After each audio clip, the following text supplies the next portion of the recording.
Mga RC enthusiasts, kung sawa na kayo sa usual na RC spot at naghahanap ng bagong place na pwedeng tambayan, tara at tignan natin ang Bernardo's Resto Bar Cabrera na matatagpuan sa Taytay, Rizal.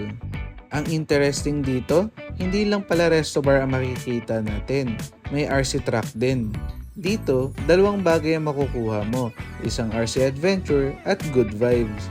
Habang nag-iikot at nagtitest ng inyong RC crawler, pwede rin kayong kumain, uminom at mag-relax sa resto bar.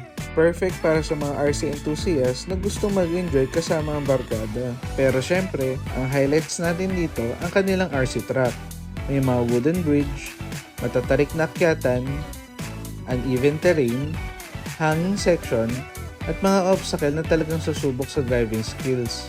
Hindi lang basta paikot-ikot ang track, kailangan mong kontrolado ang throttle, tamang steering, at syempre, dapat marunong kang dumiskarte, lalo na sa matatarik na section. Dito natin malalaman kung gaano ka capable ang crawler mo. Madali lang sila puntahan. I-search nyo lang sa Waze or Google Maps ang Bernardo's Resto Bar Cabrera, Taytay.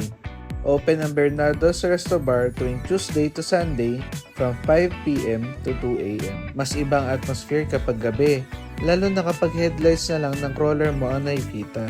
At kung naghahanap kayo ng bagong place for your next RC session, try Bernardo's Resto Bar. At kung nagustuhan nyo ang video na to, huwag kalimutan mag-like, share, at subscribe para sa mas marami pang RC adventure at content. Hanggang sa susunod na side quest, kita kits!